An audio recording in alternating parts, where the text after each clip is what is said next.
പണ്ടായിരുന്നടെ Indian football താരങ്ങൾ കടുത്ത ദാരിദ്ര്യത്തിലൊക്കെ ജീവിച്ചത്. ഇപ്പം ലൈം ലൈറ്റിനാണ് എല്ലാവരും. നല്ല പൈസയും കാര്യങ്ങളൊക്കെ കിട്ടുന്നുണ്ട്. ഇൻഫ്ലേറ്റഡ് ആണ്. അർഹിക്കുന്നതിനെക്കാട്ടിൽ അധികം കൂടുതൽ പൈസ പല താരങ്ങൾക്കും ലഭിക്കുന്നുണ്ടെന്ന് ഇന്ത്യൻ സൂപ്പർ ലീഗിലെ പല പരിശീലകരും പറഞ്ഞിട്ടുണ്ട്.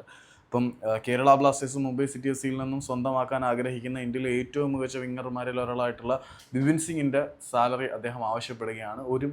ഒരു മാസം 10 ലക്ഷം രൂപ വെച്ചിട്ട് ഒരു വർഷത്തേക്ക് 1,20,00,000 രൂപയാണ് അദ്ദേഹം പ്രതിഫലമായിട്ട് ആവശ്യപ്പെടുന്നത്.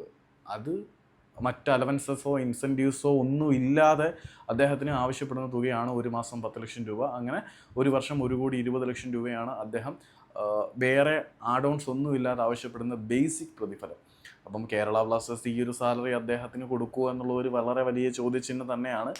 ഏതായാലും കേരള ബ്ലാസ്റ്റേഴ്സ് ഹെഡ് ചെയ്തിരുന്ന ആ ഒരു വാറിലേക്ക് ഈസ്റ്റ് ബംഗാൾ ജോയിൻ ചെയ്ത് ബിപിൻ സിംഗിനെ സ്വന്തമാക്കാനുള്ള നീക്കത്തിൽ ഏതാണ്ട് ഈസ്റ്റ് ബംഗാൾ വിജയിച്ചു എന്ന് വേണം മനസ്സിലാക്കാൻ. ഏതായാലും ബിപിൻ ആവശ്യപ്പെടുന്ന തുക നിലവിൽ ഈസ്റ്റ് ബംഗാൾ കൊടുക്കാൻ സമ്മതിച്ചേക്കും എന്നൊക്കെയാണ് അറിയാൻ കഴിയുന്നത്. അപ്പം ബിപിൻ സിംഗ് എന്ന 80Kയിലൂടെ ഇന്ത്യൻ സൂപ്പർ ലീഗിൻ്റെ പ്രഭാവലയത്തിലേക്ക് വന്ന് പിന്നീട് മുംബൈ സിറ്റി എഫ് സിയുടെ സ്റ്റാർ പ്ലെയറായി മാറിയ അതേ താരം ബ്ലാസ്റ്റേഴ്സിലേക്ക് വരാനുള്ള സാധ്യതകളൊക്കെ മങ്ങുവാണ്.